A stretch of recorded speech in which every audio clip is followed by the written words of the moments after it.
Is the door locked?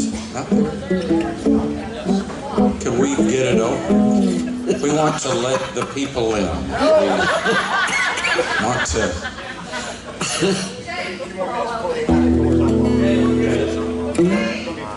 Oh, 2 more.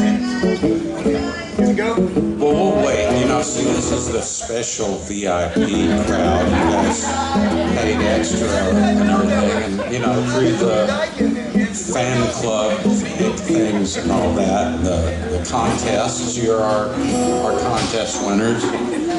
You guys are the special ones, the chosen few. Yeah. But don't rub it into everybody. Yeah, don't let any of them know what happened here this morning. Yeah, this is all just for us.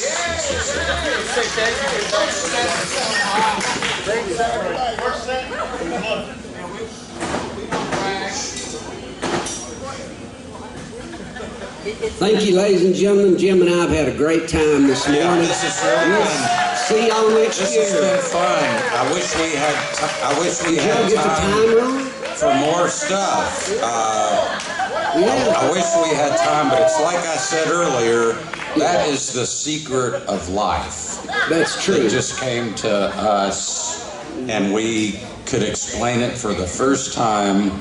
The secret of life. I hope that somebody recorded it. I know there was that power thing halfway through the set where we just did stuff without a PA. But, it was during that time this clarity came to me, this vision about what life really it's a means. shame there weren't more people in here to witness it, but I guess apparently there's a time change or something we weren't aware of. Before we get up, because our set's over, and wait for the next person, we just wanted to sit here for a little while, because I'll tell you what, I think that was the best show I ever gave. Listen, I feel this morning.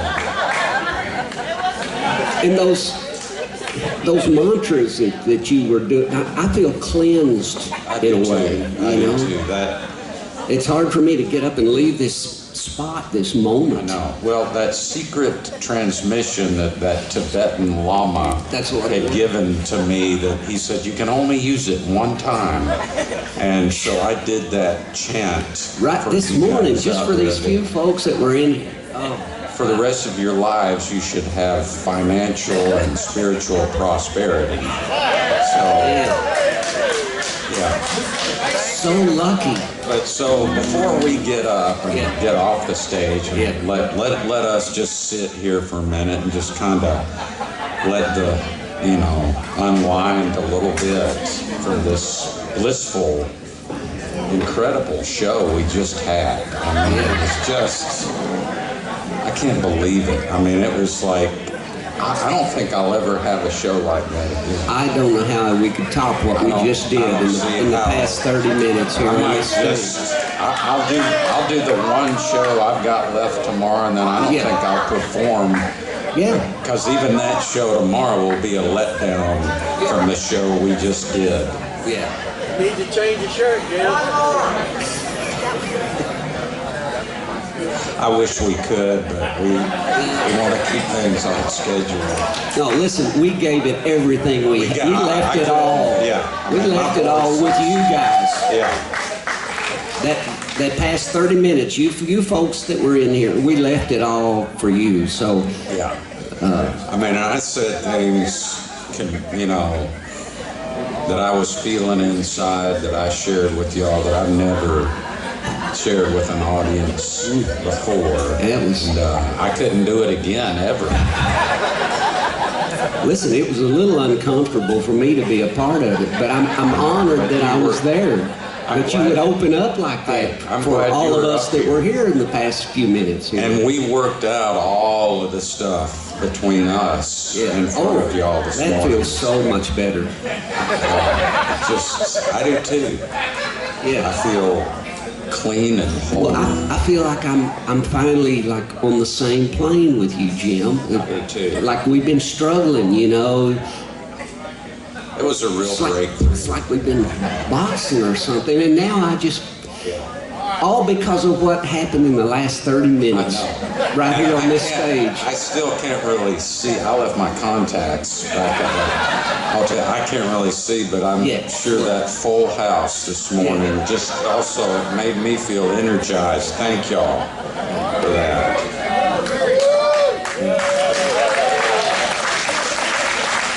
Wait, what?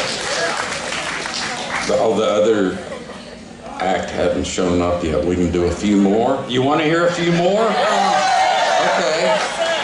Well, all right, we'll try. I mean, it's gonna be hard after that. After the expectations of our set this morning. I guess since we are going to do a few more, we should let the other folks know what happened. I mean, apparently there was an issue with the key at the door there, and you guys weren't let in time to witness what Jim and I... God, I feel terrible about that. We were just discussing how it was a spiritual thing that happened between us and the few people that did get in. Yeah, I guess so. I'm just finding this out now. I thought it was a full house. That goes to show you how in the musical zone I was. Well, I'll tell you what, they're going to let us do a few more here, so it'd be a shame.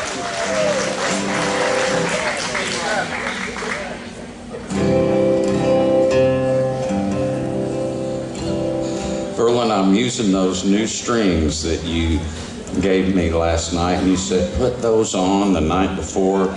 Don't even touch them till you get to the music hall. I said, don't I need to stretch them out to make sure they're in tune? You said, no. They'll be in tune when you change them, and it'll hold the tune. So I appreciate that. Thank you. As always, he's looking out for me. Trying.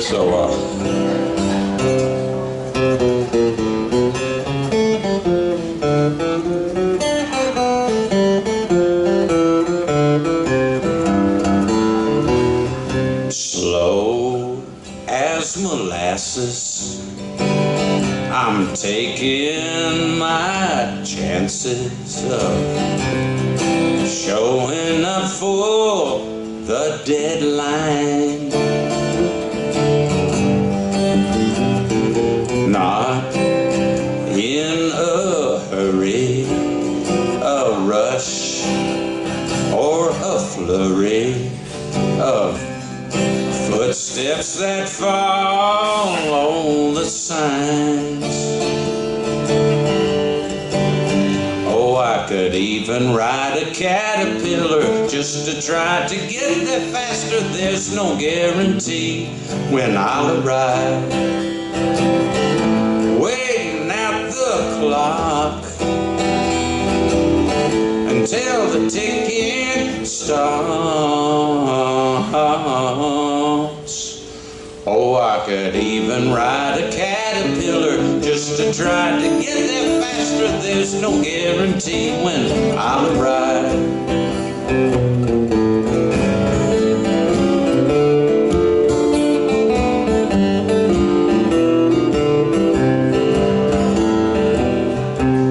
Slow as molasses, a snail races past us whenever there's some place to go.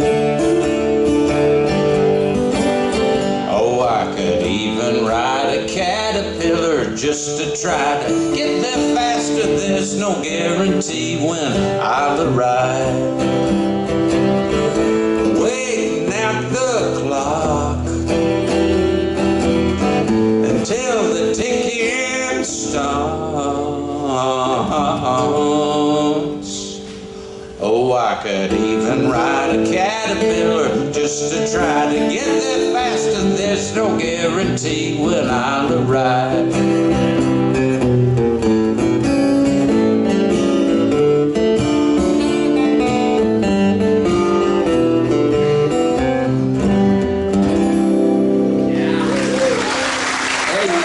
Thank you, everybody. Thank you, and good morning. Welcome to the Verlon and Jim Breakfast Show.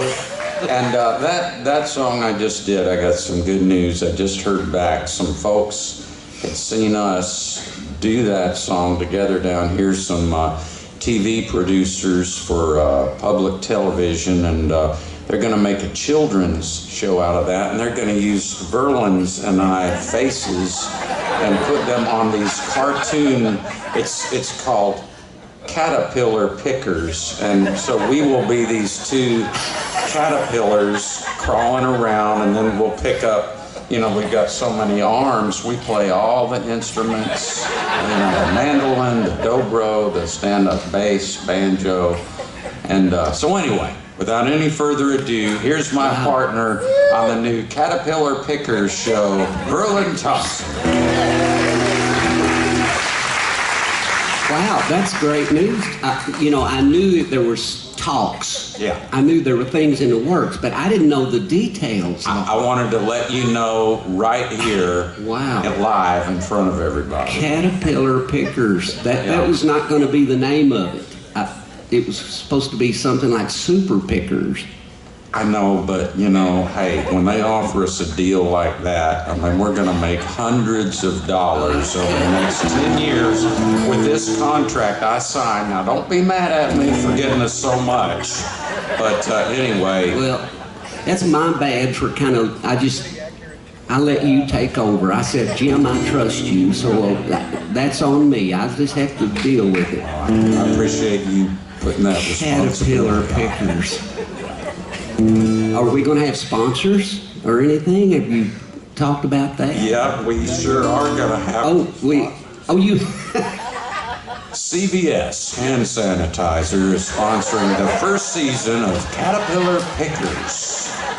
Folks, go to your CVS, and it's a trusted brand. Use this and nothing else. I know I always like to use some CVS hand sanitizer after some good slow picking where your fingers don't even sweat or anything, but you feel like you just need to clean them up a little. You grab that CVS hand sanitizer and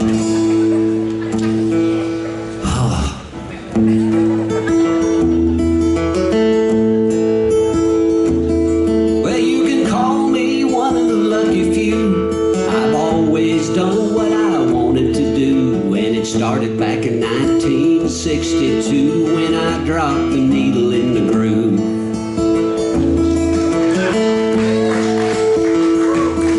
Well, all of a sudden everything was clear. The far away seemed so near, and I could go anywhere that I could hear when I dropped the needle in the groove. I went to Bakersfield with the Buckaroos.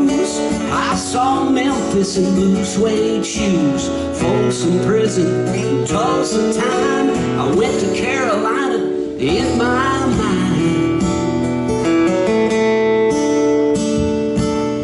I could walk the streets of Baltimore, I was waltz across Texas on a wooden floor, and I was knocking on heaven's door when I dropped the needle in the groove.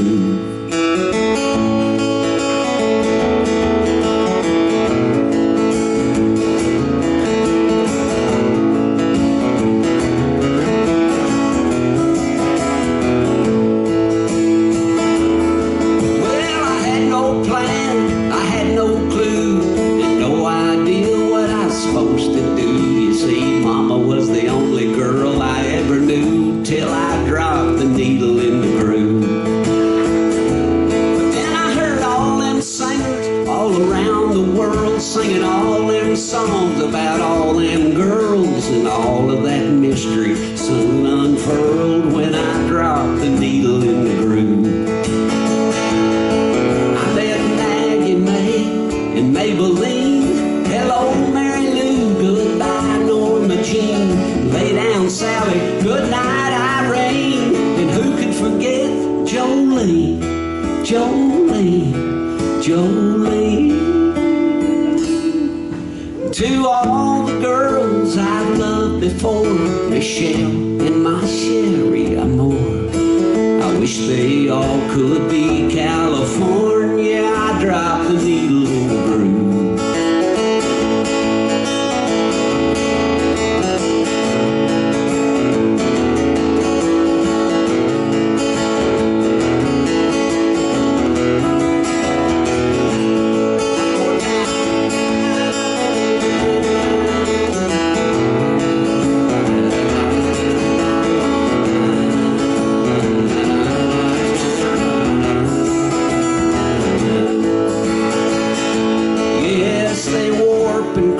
And they skip and scratch, but I hang on to my favorite stack. I like to listen to 'em, it takes me back. You see, that's my life there on every track.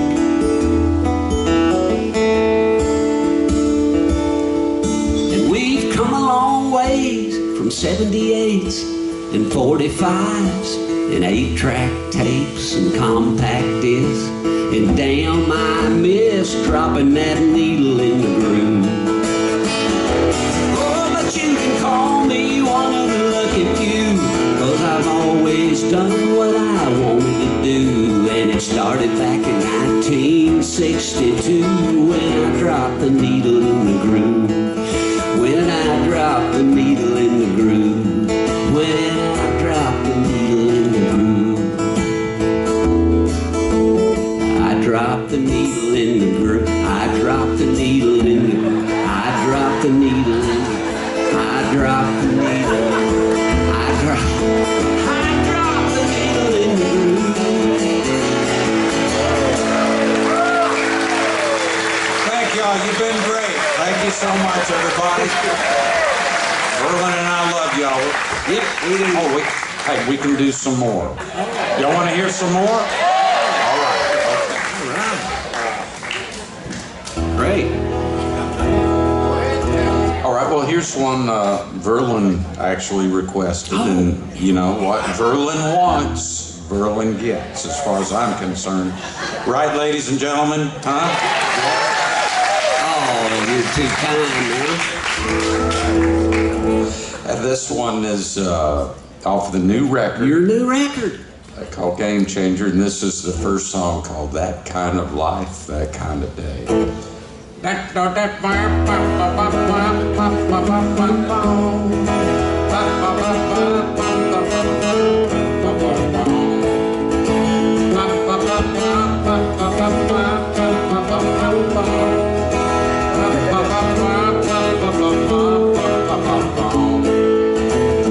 When a baby tastes a little bit of sunshine, kicks their legs and bounces up and down, grins and laughs and everything is so fine.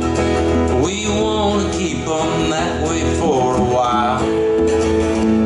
They all grow up and everything is different. The way that history comes into play, I hope their hopes will come through while they're growing, and they'll have that kind of life, that kind of day.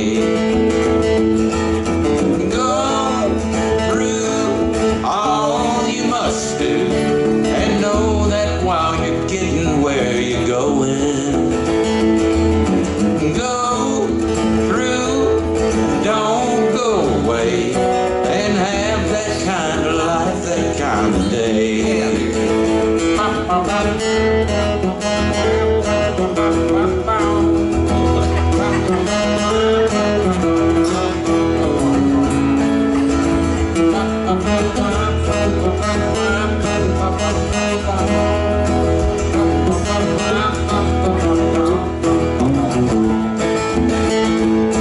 Guitar's just laying there ripe for the picking, sitting lonely waiting to be played.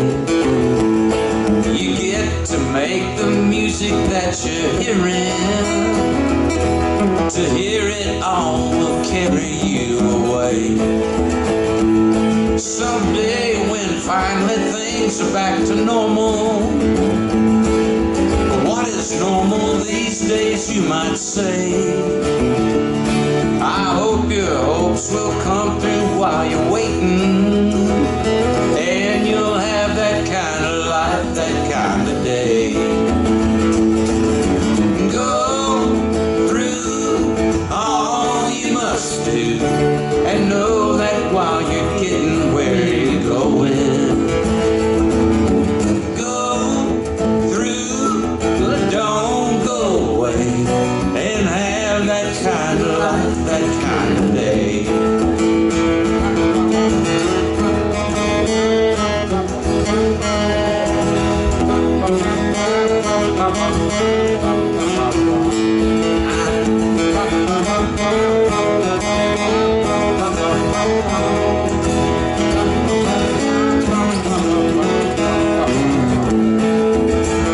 I guess everybody wants that kind of feeling, of things to go a little more their way.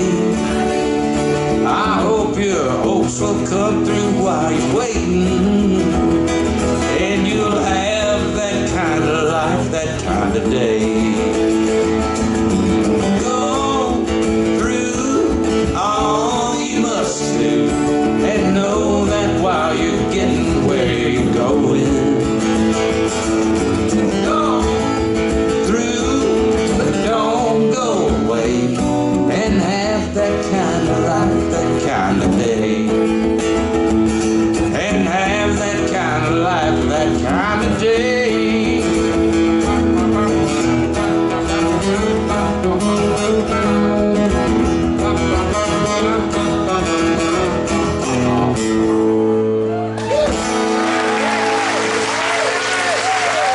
Thank you.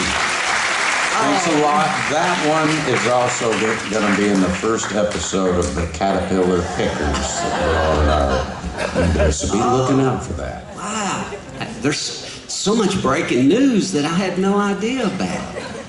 So you got the first song in the first episode, one of your songs. That's okay, Jim. I'm just saying. Now, I haven't told you this yet. Oh. But before that song is played in the first episode, I had to argue with those producers and all the investors and all those people. I said, no, now listen, Verlon is gonna have to get a song in before that kind of life, that kind of day. Would you like to hear what it's gonna be? All right, well, it's gonna be this one coming up right now from Mr. Verlon Thompson.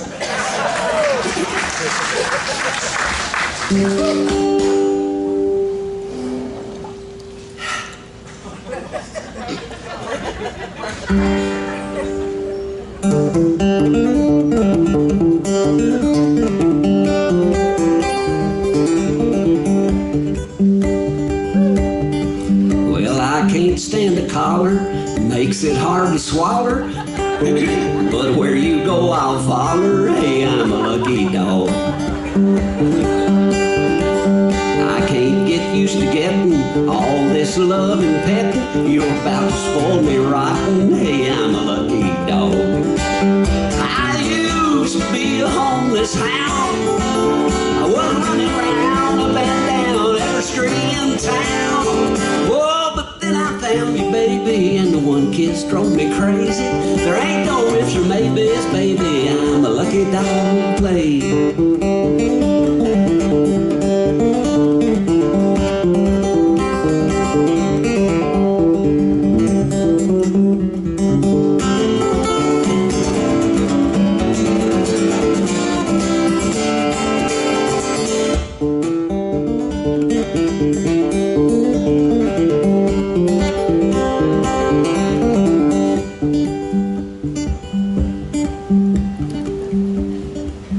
They'll let me tell this story in the show, Jim, because it's. Let's see how it goes. Oh, let's see what that story is. Yeah. Well, it's important to the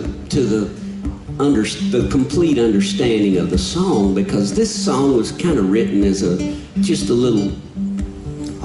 fun little ditty. My little neighbor girl, one day, she came up to my house and she'd picked up an old stray dog on the way up to the house, and we sat there on the porch talking about this old stray dog, and she was I think 8 years old at the time, and she informed me that this was going to be her new pet. And she just picked him up out of the ditch on the way up to my house. He had fleas and losing his hair and all kinds of stuff. And she'd already decided this dog was going to be her long time companion, you know. And I said, well, you better talk to your parents about it before you make a big decision like that. And she's 8 years old, and she goes, well, they most generally do what I tell them to do. So as she walked away, she was rubbing that old dog and just getting fleas all over and everything. And I just looked down the driveway and I thought, man, that is one lucky dog. Well, it sets my tail to wagging, my tongue is almost dragging. I can't keep from bragging, baby, I'm a lucky dog. I used to be a homeless hound. I was running round up and down every street in town. Oh, but then I found you, baby, and one kiss drove me crazy. There ain't no ifs or maybes, baby, I'm a lucky dog. There ain't one if or maybe, baby, I'm a lucky dog.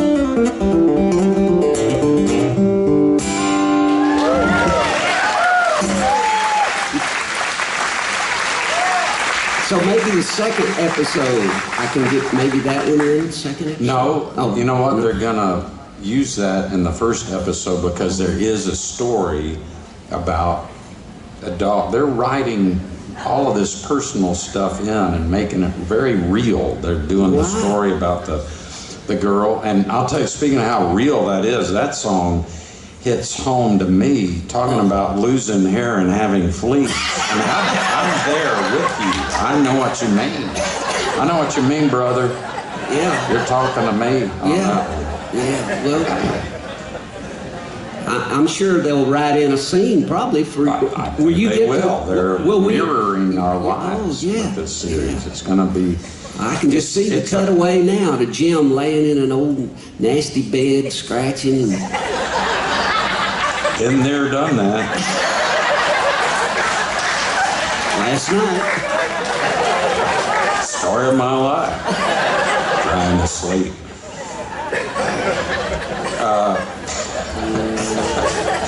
You know, I'm so involved in thinking about this TV show, The Vision of a Guy. I don't even know what to do next.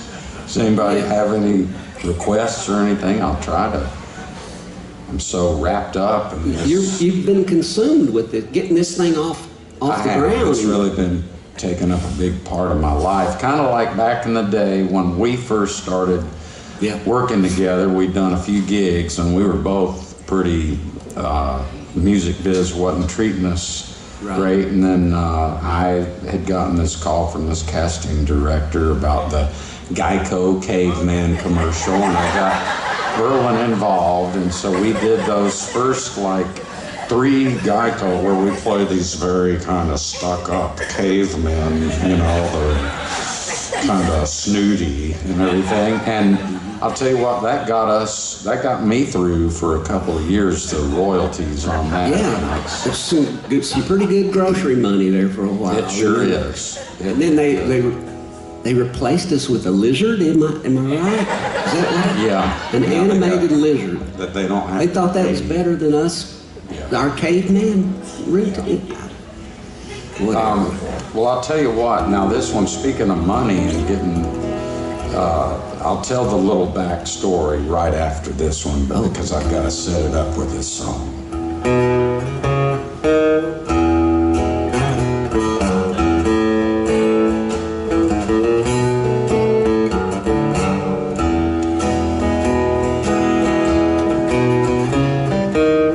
I see you over there, smiling at the way I stare. I make a wish that you would be near enough to hear me when I whisper, I think I love you.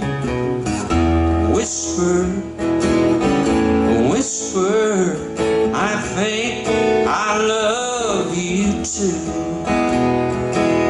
If I had a chance or two, I would make sure that you knew what's running through this heart of mine, in case you'd care to know.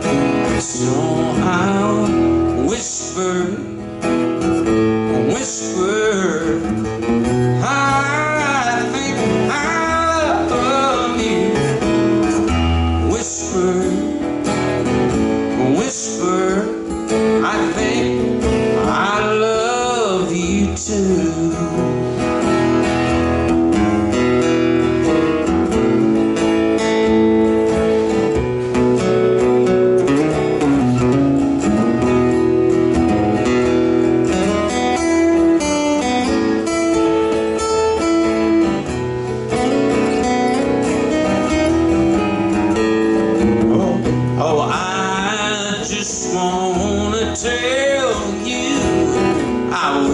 That you were mine.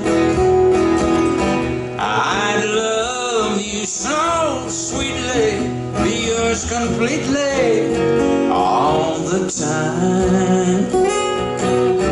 Maybe in our autumn days, when my hair has turned to gray, I will take you by the hand and pull you close to me, and then I'll whisper, whisper, I think I love you. Whisper, whisper, I think I love you too. I like to whisper.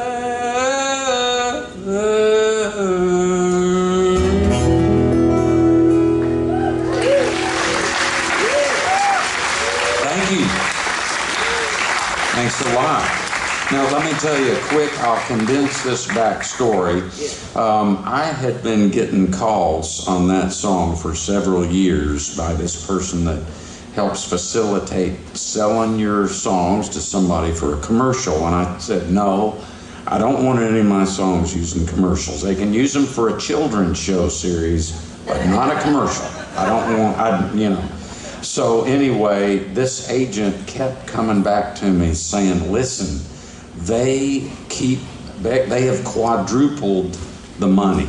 Will you just think about it? So the other day I said, okay, and they sent a script and they said, and look, you're gonna be the face of this product and you're gonna be all over social media ads, print ads, TV commercials, everything. And he told me the amount and I said, all right, I'll read the script. So, okay, it has me, I'm playing in this dingy nightclub and there are just a few people sitting at these tables and they're kind of half asleep and just, you know, look very bored, and this one guy literally goes, wow, you know, and then it shows me in the dressing room, this dark, filthy graffiti on the walls and this cracked, dusty mirror, and in the line, in the song Whisper, it says, maybe in our autumn days, when my hair has turned to gray.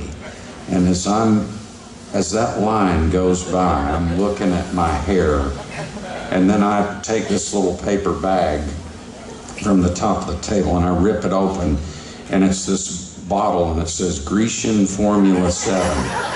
And I tear open that bottle and I get the little comb out, and then that's the end of the scene. The next scene, I'm playing at this big stadium, and thousands of people are just jumping up and down and getting into it so much. And then the next scene, it shows me by my tour bus, and you know, big rigs, several tour buses, but I'm standing there, there's a line around the block of me signing autographs, and I look up and I go, thanks, Grecian Formula 7. Okay, so I get this call this morning from that agent, and he said, what do you think? And I said, okay, I'm in. I'm going to do this. And he said, well, great. You have to get in your rent-a-car right now, get to the Jacksonville airport, because we're meeting all these big wigs at 2 o'clock at the Four Seasons Steakhouse. And we're going to sign that deal. They've got all these pop photographers, but we have to do it today or we lose the deal. And I said, okay, all right, I got to hurry and get packed. And I called Verlon and I said, and Beth, well, I called Beth, Judy, and I said, she said, hey, we can't wait for the show with you and Verlon at the music hall. And I said, Beth, I need to talk to you. And she said, you know, people have they love when you and Verlon are together, and they really are. So I've gotten so many comments about the show, and I said, Beth, I'm sorry, I got to interrupt you. I need to tell you something. She said, a lot of people just love you guys together so much. Not so much apart, not so much, but together, they love you. And she said, well, sorry, Jim, I know you're getting ready. What is it you want to say? And I said, Beth, I've got to tell you that I might be 15 minutes late to the sound check today with Verlon. Folks, I couldn't, you know, and I called my agent and I told him what was going on. I said, they can keep all of their money and all those steaks in New York City. I'm doing my show with Verlon at the music hall this morning. So anyway, without any further ado, here's Verlon Thompson. Give me just a minute, Jim. That's one of the sweetest things anyone's ever done for me. Your life could have changed today, and instead you stayed with the same old shit that you've been doing all these years. It's me. Wow. Bless your heart, man. My friend Jim, that shows what kind of man this man is. Give him a hand, would you, Ted?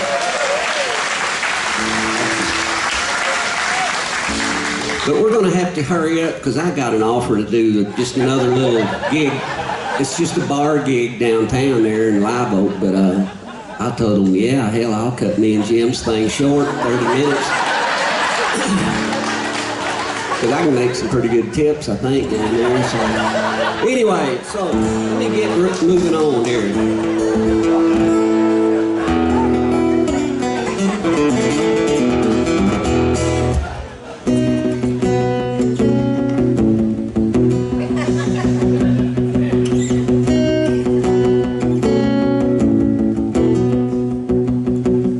Well, he's headed for the gig with a Fender amp and a welding rig in the bed of his beat-up pickup truck. He's been working all day and he's covered up in red cattle dirt. But when he puts on a hat and embroidered shirt and gets a beer in his belly and straps on his telly, he'll hit that stage a-smiling. And she's hemming up her skirt just a little bit shorter. What does it hurt when you're waiting them tables and tending the bar? It's all about getting another tip in the jar and paying off the trailer. Not to mention that new guy that's playing guitar. He's a pipeline welder, but he looks like a star. And he winked at her last Friday.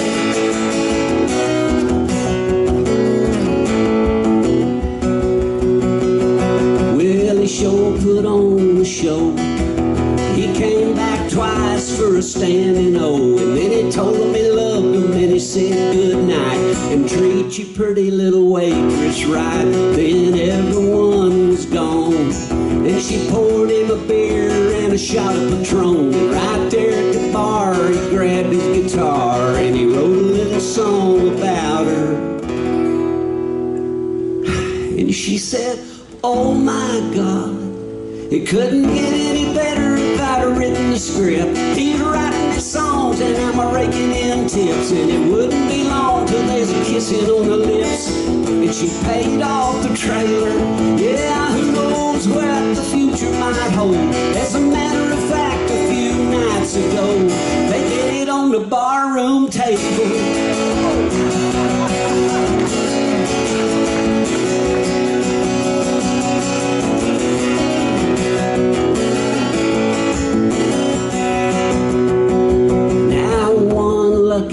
break.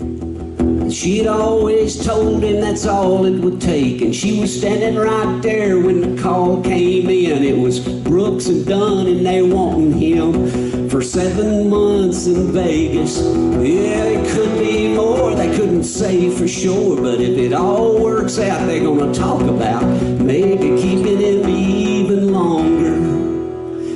And she said, damn you Brooks and Dunn, you boot-scooting bastards, look what you done. He's living it up, he bought a brand new truck and a house out in the desert. And she flies out there to see him, and he acts like he don't even know her that well. He tells her that he will, but she knows damn well they won't be raising no kids together. Yeah, for fortune and fame, it's a crying shame. They won't be raising no kids together.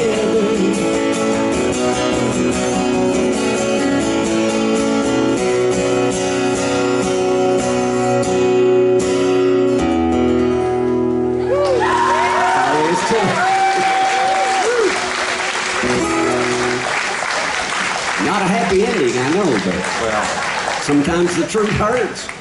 and I've got to just, with full disclosure, telling you, I've been pitching all of our songs to the Caterpillar Pickers folks, and they said, listen, we love that song that Verlon does on that, but we've got to change a few things. We've got to change, instead of them getting it on the barroom table, it's like they're eating lettuce on the barroom table, because they're caterpillars, the characters.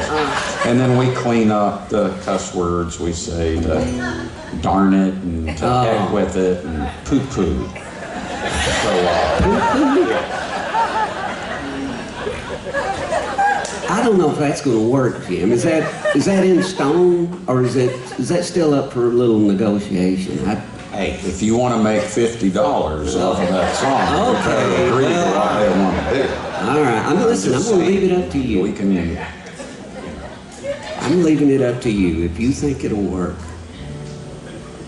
You've done so well so far. Caterpillar Pickers. Hey, by the way, I just want to say, you notice how well we've been getting along. I know for years, a lot of people have been coming to our shows just to see if the train wreck is going to happen between us. To see if we get the daggers out. But well, it's real life, Jim. it's real life. They've witnessed our ups and downs. For years, we've had this kind of unhealthy and sometimes healthy competition, and it's been like yin and yang. yeah. Yes, exactly. And No yang. There was no yang. No. Just two yings, and that don't work. What happened after the last time we played up here at the dance tent? Remember that, folks? Yeah. Last year, last spring. year? No, that was the fall a year ago. Yeah. And we were backstage, just we usually hadn't been speaking to each other at all, and we were. Jim would do a song and then ask someone else to relay it to me that it was my turn. yeah, I mean, He wouldn't even look at me and say it's your turn, but he would look over there and tell the stage manager, please tell Verlon it's his turn. it was terrible, folks. getting It got bad, to that Jim. point, and I after that show, I just said inside to myself, I said, that's it. I can't work with that Yeah. son of a insect bee again. I can't do it. And so as I was packing up my gear, I felt this hand on my shoulder, and I turned around and it was Verlon. And I thought, usually he's kind of rough with me whenever he touches me. And I said, what is it, Verlon? And he said, I gotta tell you something. And I said, here it comes. What kind of verbal abuse is he gonna hurl at me today until I cry, as usual? And I said, go ahead, Verlon, what is it? And he said, I just want to tell you, I'm so sorry for trying to sabotage you on stage and making you look bad and all the mean and hateful things I've done to you. Oh, by the way, let me interject something. He left me, he's always looking out for me now, and he left me about 10 messages till they filled up today. He said, listen, I know this is, I hope you get this in time. They've changed our show to 2 o'clock. Now don't even go by there early. I know it says 11 on the schedule, but there's having all sorts of technical difficulties here. Don't show up till 2. Trust me. And so, thank goodness, I did come early, and apparently they worked out everything, and they wanted us, so we're here. But anyway, getting back to my story, Verlon said, and he had a tear in his eye, and he said, I am truly sorry. I'm being sincere. I'm not kidding. There's no trick to the end of this like there usually is. I'm sorry, Jim. Will you forgive me? And I took a hard swallow, and I said, I do, Verlon. I do. We shook hands, we hugged each other. He said, no more of that sabotaging your career anymore. I want to be a friend. And so we've, you know, it's been a year now since we've gotten to do this. And let's give Verlon a hand. I mean, I feel like things have healed with us. And I, you know, he was very sincere, and so it's great to be up here with you today, Verlon. You too, Jim. Sometimes you treat the people you love the worst, and I'm, you know. Wow. We should move on. Let's do. I love you too, Verlon. Let's not go that far. Let's hear it again for Verlon. It takes a big man to admit he's wrong.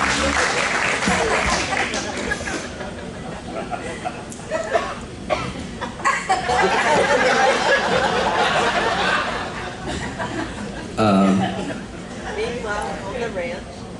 Isn't it your turn? Yeah, Jim, yeah, you've,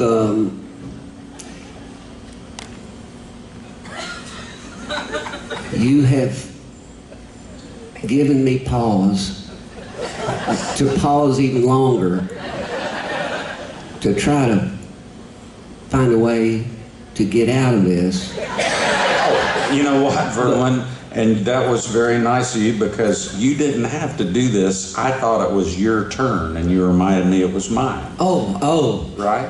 Is that, yeah. Okay. Well, let's... I thought you were waiting for yet another apology from me. No, you've apologized. Hell with that. I'm not doing that again. Very profusely. So I say I'm sorry once, and then we move on. let's do it. Okay. We have. All right, And, that's settled. all right, now here's a song that, it's a love song to a color. Color.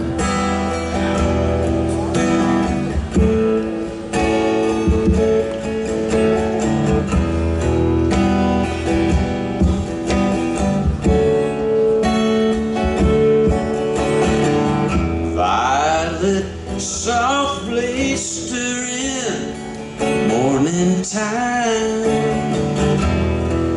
then the edge of evening too, lays a blanket out across the sky, covering everything within her view. Violet, your rays first appear like someone that I once knew. They purple eyes in them disappear like the last time that I saw you. Catching those waves to come until they're all gone. trying to do. Oh, stay and talk a while after we're still, before you turn back into blue.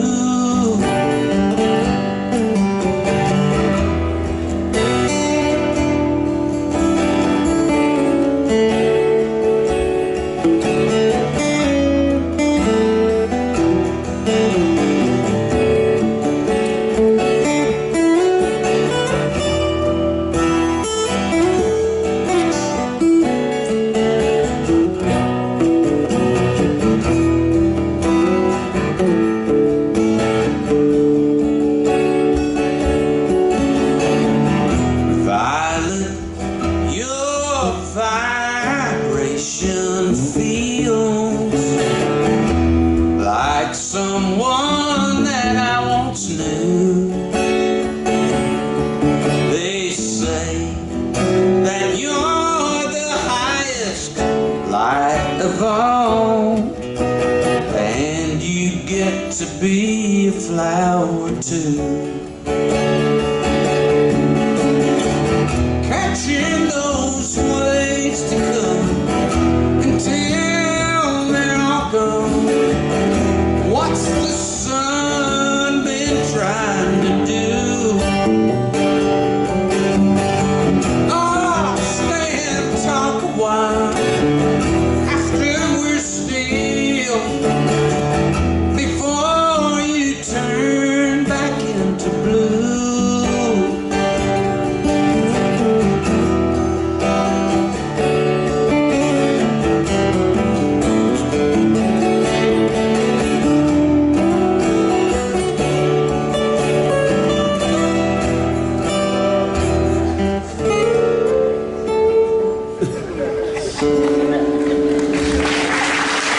Thank you.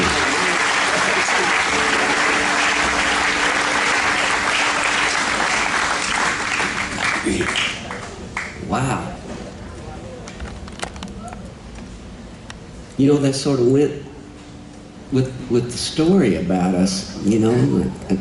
It's Transformation. very well done, Jim. The showmanship involved with that segue there was just a thing of beauty.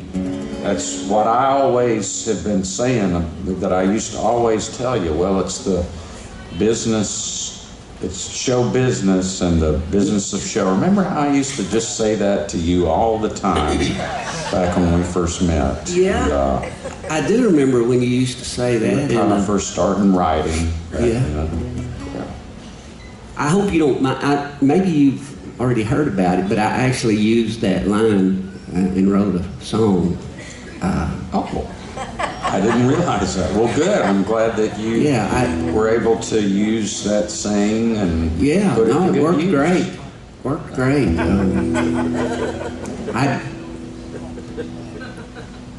I haven't gotten around to giving you any credit yet for that, but it's still, you know, I'm still tweaking it, so who knows? Maybe, you know, right now I haven't really come up with anything other than that one line that you contributed, so I'm trying to work out the percentages. Whatever. I trust you, Verlon, whatever you want to do. Yeah, so maybe I'll make up for the percentages on the Caterpillar Pickers deal, and it'll all come out in the wash, so to speak.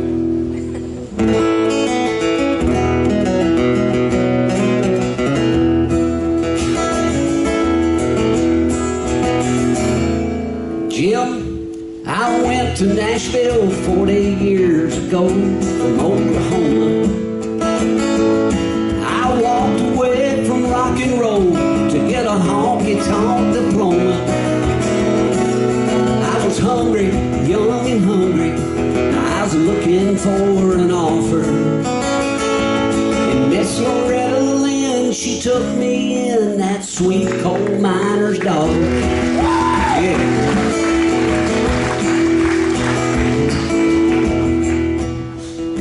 You know, I should tell y'all this because, you know, everybody's aware we just lost Miss Loretta, but she did give me my very first job as a actual paid staff songwriter for Coal Miners Music, and I wrote there for about a year, and she never did do one of my songs. And one day I asked her about it, and she said, "Well, Verlon, honey, I'm writing all my own hits. I don't really need your song." She said, I think probably, because you're basically a tax write-off to me right now.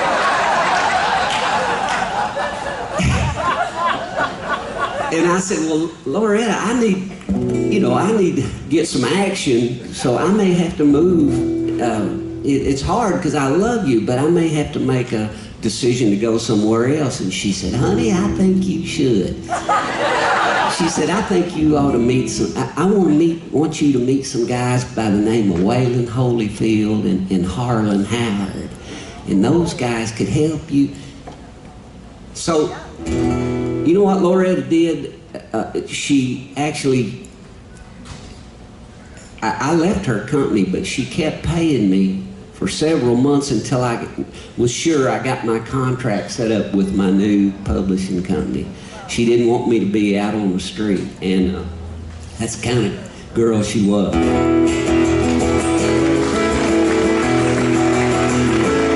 Yeah, but she never did do one of my songs. And one day she said, "Now, darling," she said, "you should hang around with guys like Holyfield and Harlan." Holyfield wrote, "Could I have this dance for the rest of my life?" That was just one of the many hits that he had. And Harlan, I'm talking about Harlan Howard, he wrote all the hits that Waylon didn't write. So that's what, and Loretta sat me down that day and she said, "You should hang around with guys like Holyfield and Harlan." She said they go to lunch and they smoke a cigar and they might drink a glass of brandy. She said they write big hits and they leave big tips and spend their evenings with their families. Oh, but I'm glad she didn't tell me just how far I had to go in this show we call the business, in this business we call show.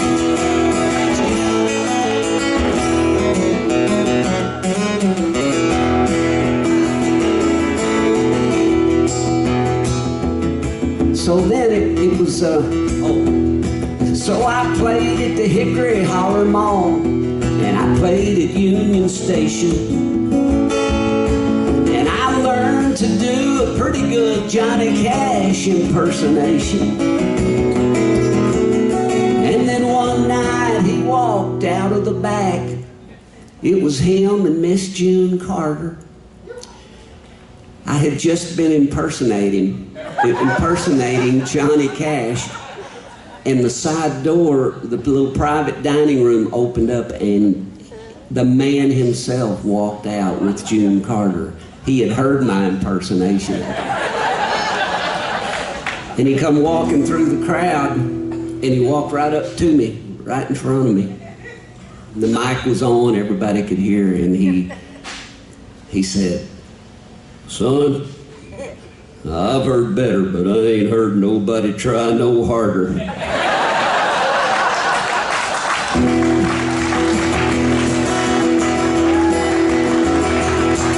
then one night he walked out of the back. It was him and Miss June Carter. And he said, "Son, I have heard better, yeah, but not one who tries harder." So I put that in my bio. I told everyone I know. I said, "Man,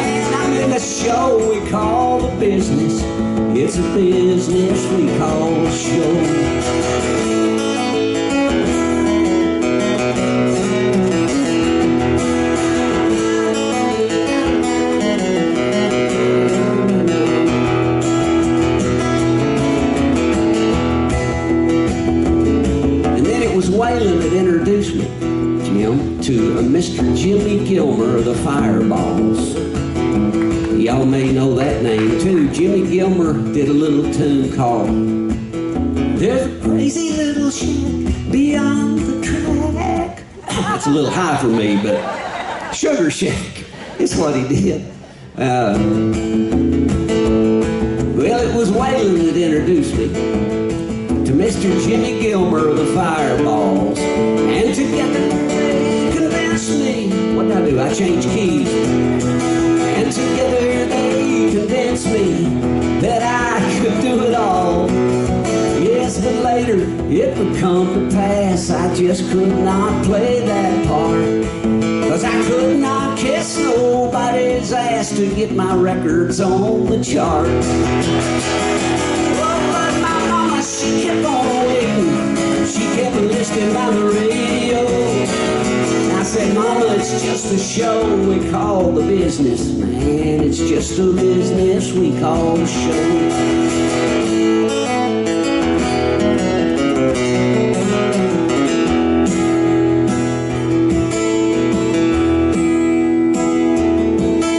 So here's to all my music brothers, Jim Lauderdale, my music sisters too.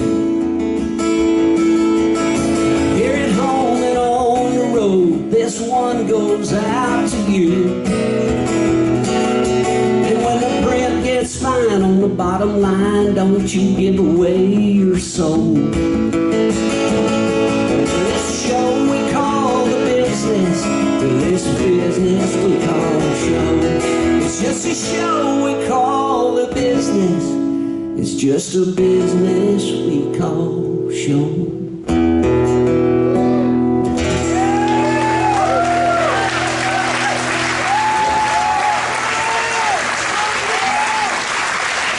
It's the show we call the Caterpillar Picture. Maybe we work that in. Verlon, I was doing an interview a few years ago with this lady from England who was in school. It was, but she was part of this country radio thing, and I was amazed because at her young age, she knew who Frank Dykes was, who's kind of an obscure but songwriter these days. And then she said, "Oh, and I see that you do stuff with Verlon Thompson. Verlon Thompson, he's my favorite." And so I decided to hire her to do my social media stuff. So thank you, Verlon, for being so great. And you know, he's got fans all over the world.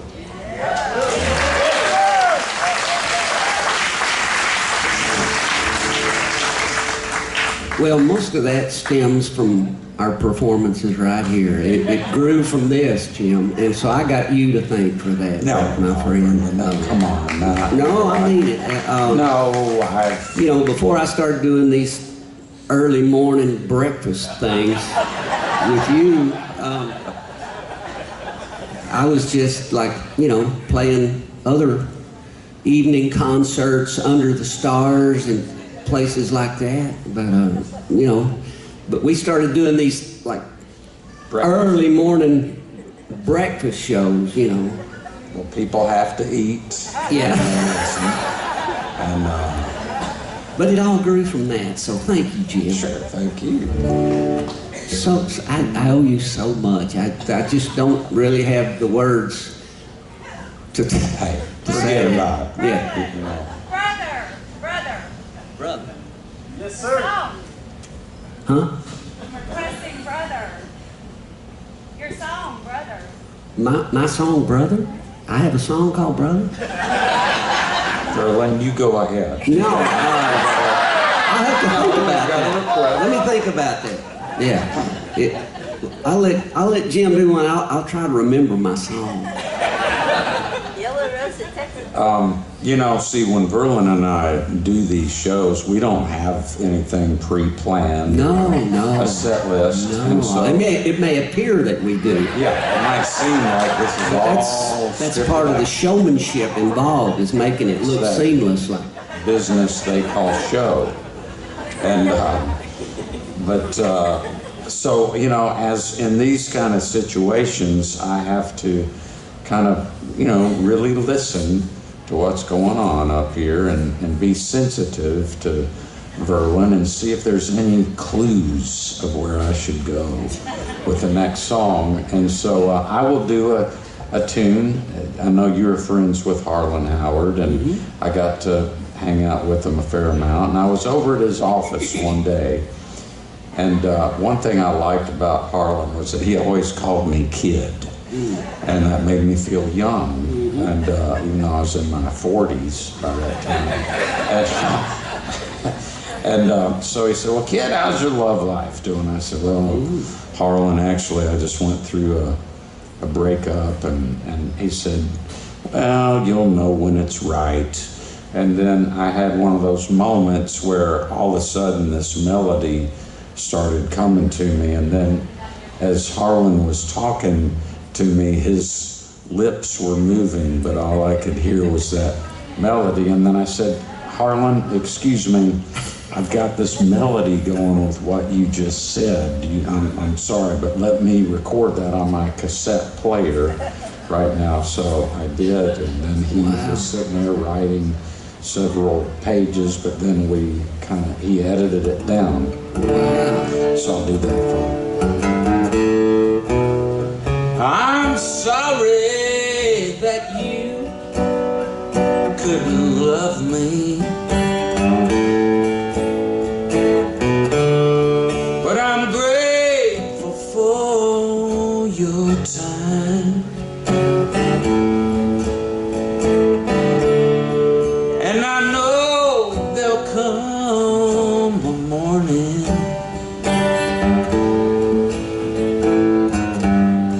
when you won't be on my mind. I hope that I'll always be as honest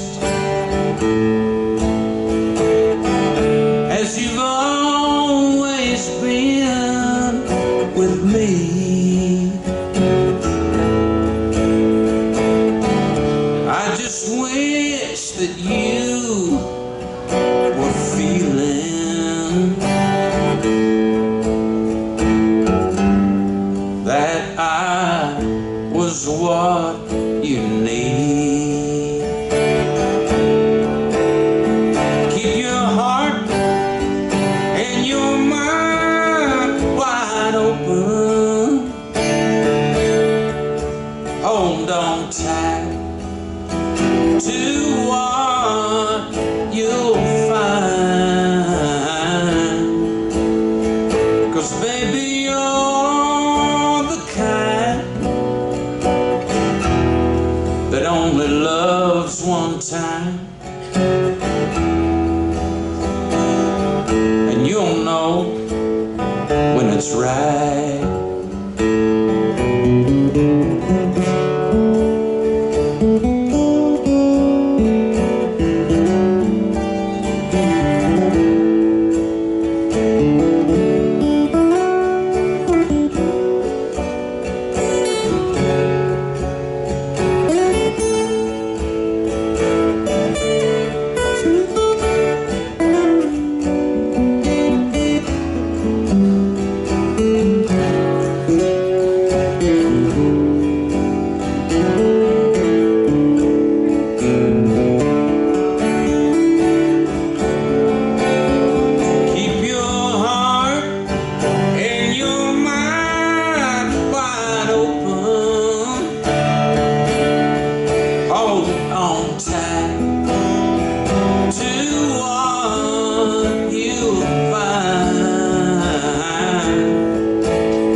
Time,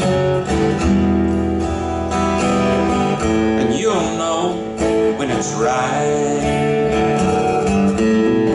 'cause baby, you're the kind that only loves one time,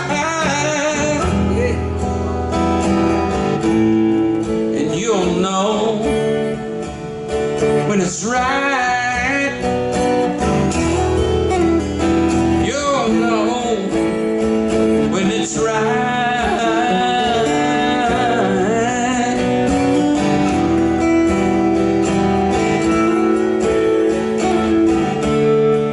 You'll know when it's right.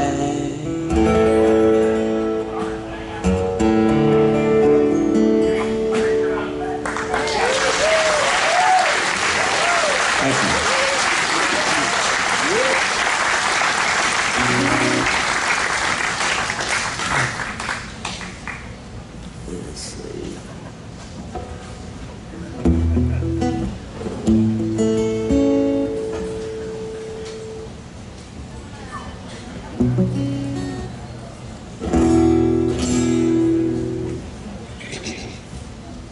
You know, I remember when we used to do these, Jim, they called them workshops. That's right. So you're doing a morning workshop, and I used to always come in with something that was sort of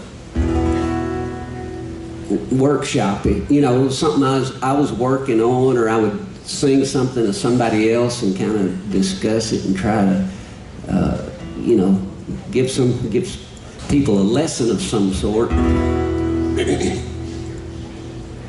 But we don't do that anymore.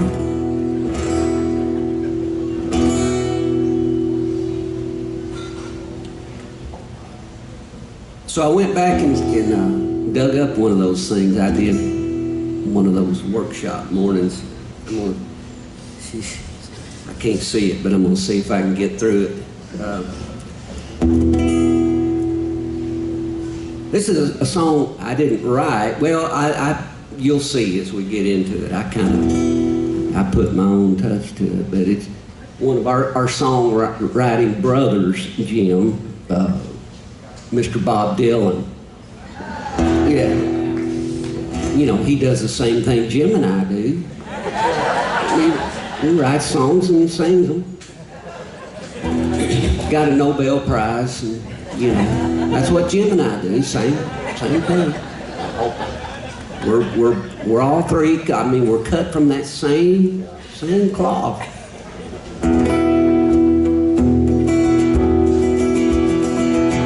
Come gather round, people, wherever you roam, and accept that the waters around you have grown, and accept it that soon you'll be drenched like a bone. And if time to you is worth saving, you better start swimming or you'll sink like a stone, for the times they are changing.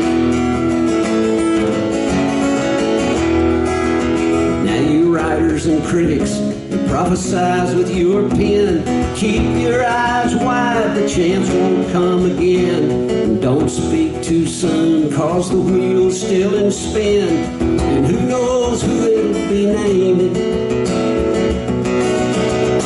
The loser now will later be later to win, and the times they are changing.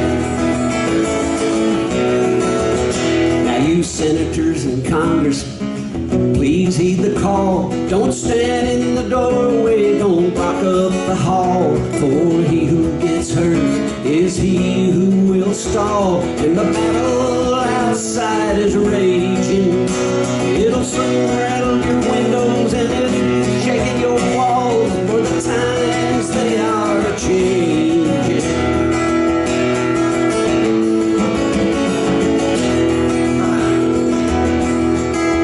Now you mothers and fathers throughout the land, don't criticize what you don't understand.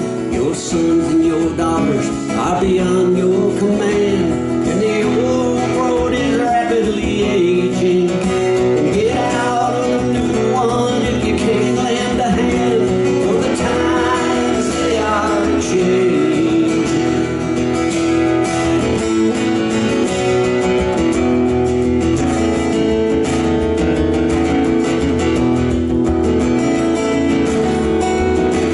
Now the line it is drawn and the curse it is cast, and he was slow will later be fast, and he who was present will soon be the past. The order is rapidly changing. First one now will later be last, for the times they are changing.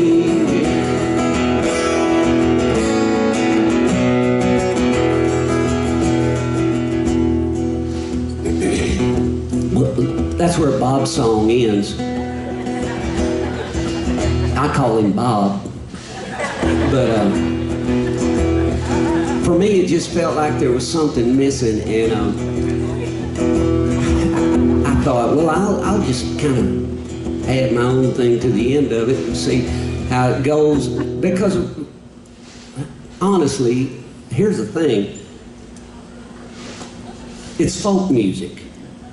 Bob Dylan would be the first to tell you he's a folk singer and a folk songwriter.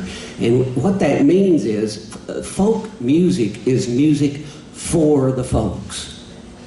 It's for folks to use when they need it. And occasionally you have to change songs to fit what's going on in the world. And so folks do that with folk songs. And that's basically what I've done here. And I just hope that Bob's folks don't call my folks and sue me over this. Okay? No, it's all good. Come left and come right, come for all that you're worth. Come every color and kind on this earth. We're the land of the freeloaders. We've been whining since birth. Ain't it time that we did some repairing? Now where do you think your children will be when the sun dries up when the sun gets so hot it burns up the sea? And there's nothing but desert and nowhere to shade in this wasteland of selfish mistakes we have made. Ain't it time we all started changing?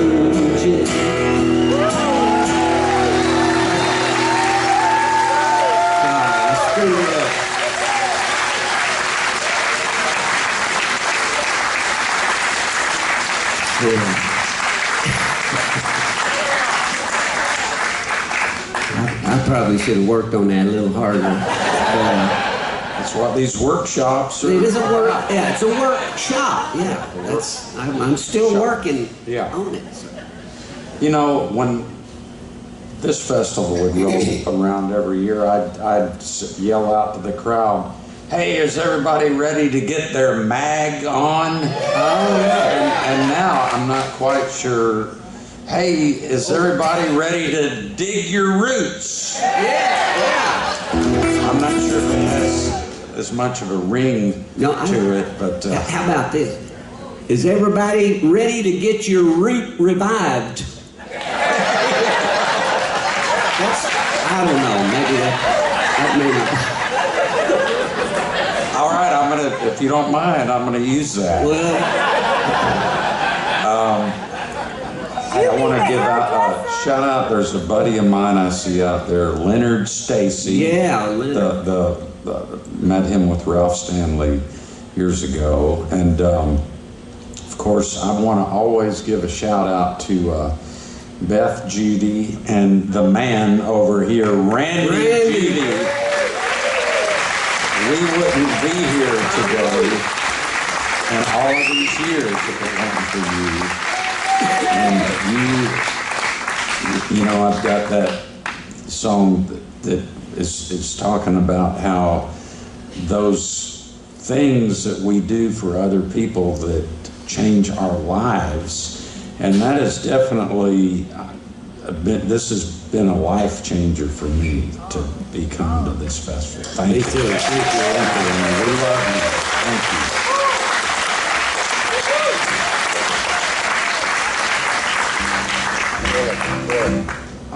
I'm gonna come out with another country album in January. I'm going to follow up this one. And this is a song, speaking of the workshop, and it's like I say, we never know what we're going to do. And so I'm going to try this one. It's been a while.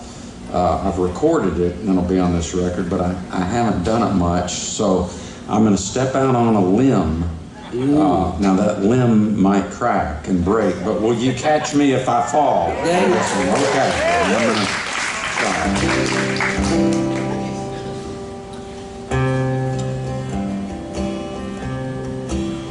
Oh, by the way, I forgot I just want to say something else.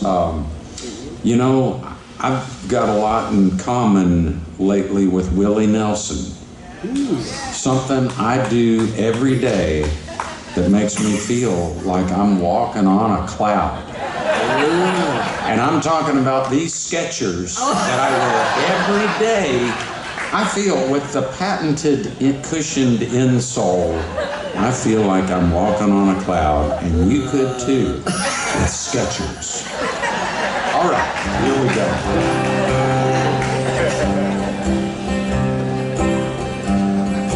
Hope springs eternal. It rings eternally. I hope that part of you rubs off on me. You're the example of how love should be. I hope that part of you rubs off on me. Your kind of kindness is something I know. Sweet inspiration, farther as we go.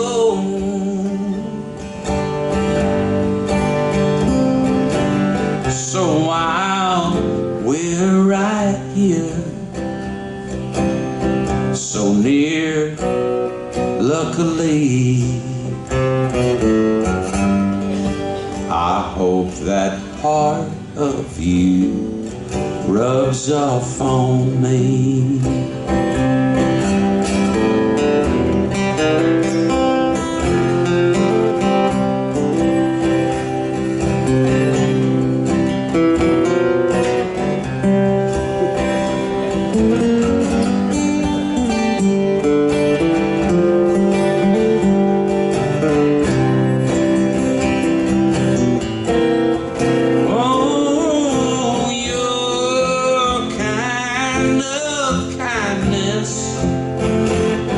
Something that I know. Sweet inspiration, there's more as we go.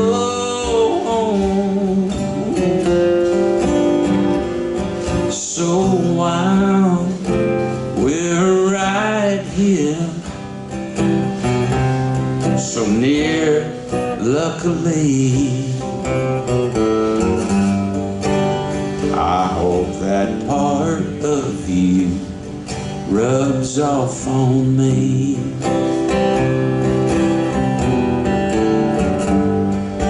I hope that part of you, the heart of you, rubs off on me.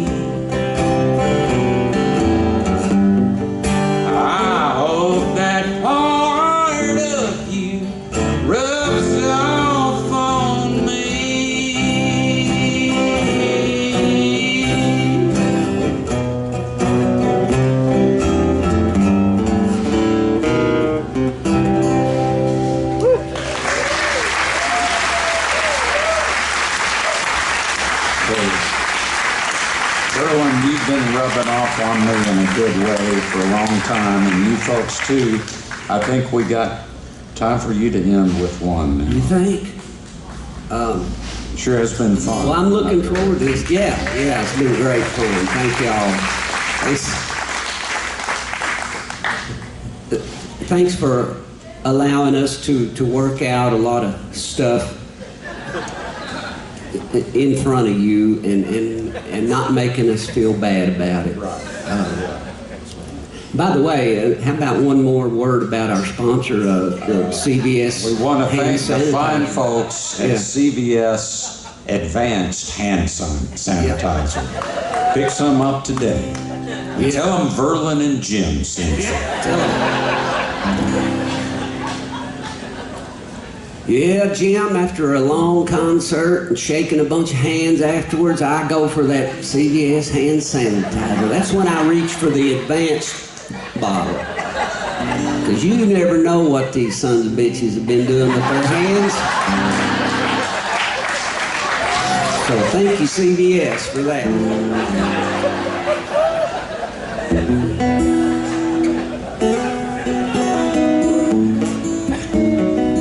My mama wouldn't like that. Every now and then she'll hear some of this stuff and she'll go, "You had the audience going so well and then you said that naughty word." I said, "Ma, I just do it for shock value. I don't really mean it, you know." She was always concerned with Guy Clark's language too. When I first started playing with him, I played her 3 or 4 songs, and I didn't even realize it, but every one of them had either a damn or a hell or a son of a bitch. You know, "Come on, Jack, the son of a bitch is coming." And she goes, "Why does he have to say all them naughty words every song?" I said, "Well, I never thought about it, Mom. I'll have to bring it up to him. I'm sure he'll stop."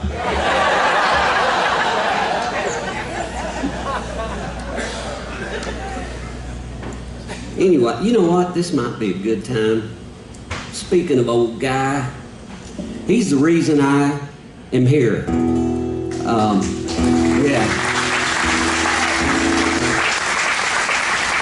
He brought me along, I think it was maybe in 1997 or 8 or somewhere back in there, and the stage was down on that end of the hall, and I didn't even know what I was coming to. I just got in the car and came with him, and we got down here, and man, I've been coming back and back and back for more every year, and I just love it, and I'm so thankful God brought me. I remember, I think the first couple of years, you know, I played with Guy, and then Beth and Randy were kind enough to give me my own little morning slot in the music hall, and I was so excited. Man, I'm like a headliner now, you know. And I remember I came in and I did my show, and out in the audience was Guy and Beth and Randy. And me. Were you there, Jim? I was. Oh, were you? I'm the one that said, "You've got this, you can do this for a living." That's right, I forgot. That's true. You've been so supportive. And things have just been ever since. It's been good. It's been great.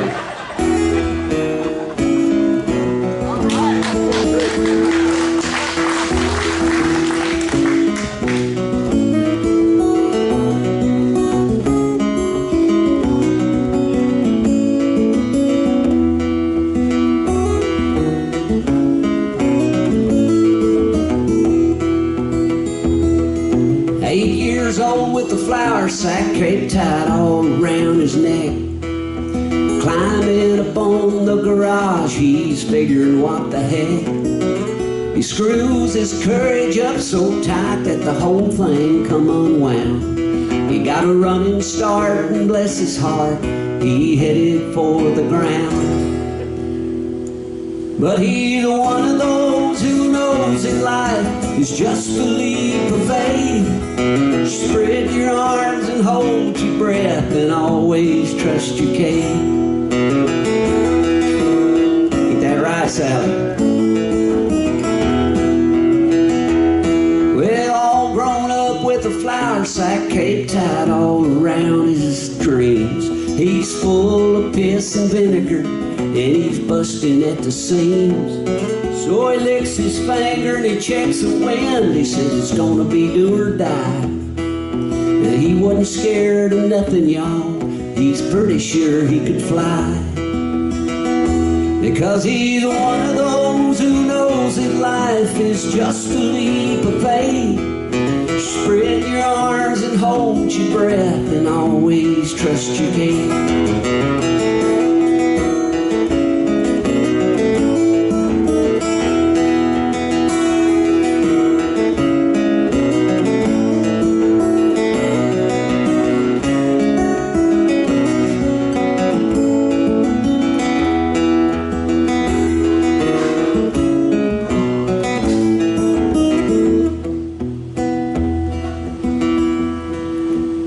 You know, about, it's been 15 years or longer ago, I fell off my roof and I broke both of my arms. Stay off the roof. Yeah, I have been ever since. I've been staying off the roof, but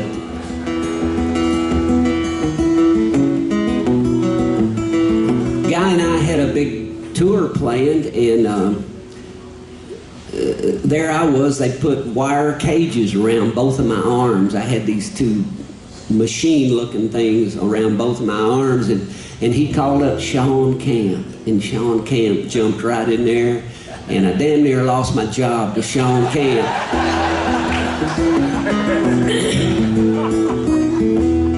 Anyway, they were gone a couple of weeks, and during that couple of weeks, I was laying around the house taking pain medication, and I don't know if you've ever tried to get pain pills out of a bottle with two broken arms, but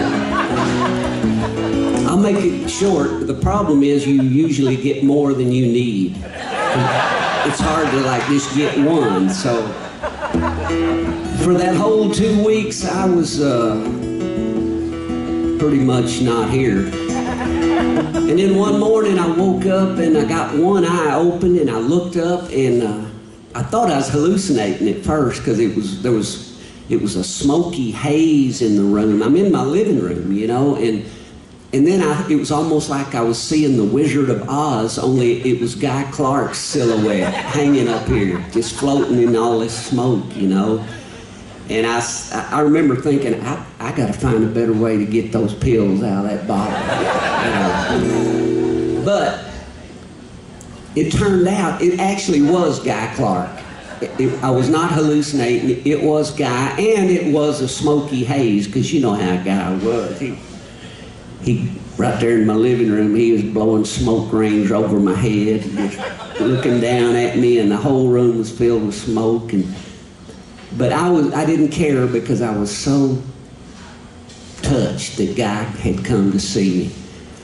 And I was trying to say something to him, but I'd taken so many pills, I could only make sounds. It wasn't words. You know, it was just like a... So I decided I'd just wait and see what Guy had to say. I'm laying here on my couch looking up, waiting for Guy Clark to speak, and it took forever, but he finally, like he always did, he got right down to the heart of the matter with very few words, and he said,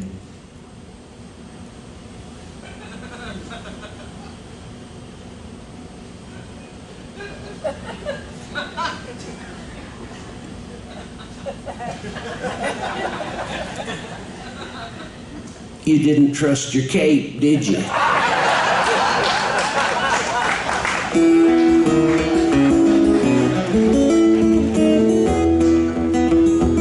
Now he's old and gray with a flour sack cape tied all around his head, and he's still jumping off the garage and will be till he's dead. And all these years of people said he's acting like a kid. Well, he did not know that he could not fly, so he did. Because he's one of those who knows that life is just a leap of faith. Spread your arms and hold your breath and always trust your faith. Just like us, Jim, we just spread our arms and we trust our fate. We just believe everything's gonna work out, don't we? God, I hope it does. Spread your arms and hold your breath, y'all, and always trust your cape. Thank you, Jim Lauderdale. I love it.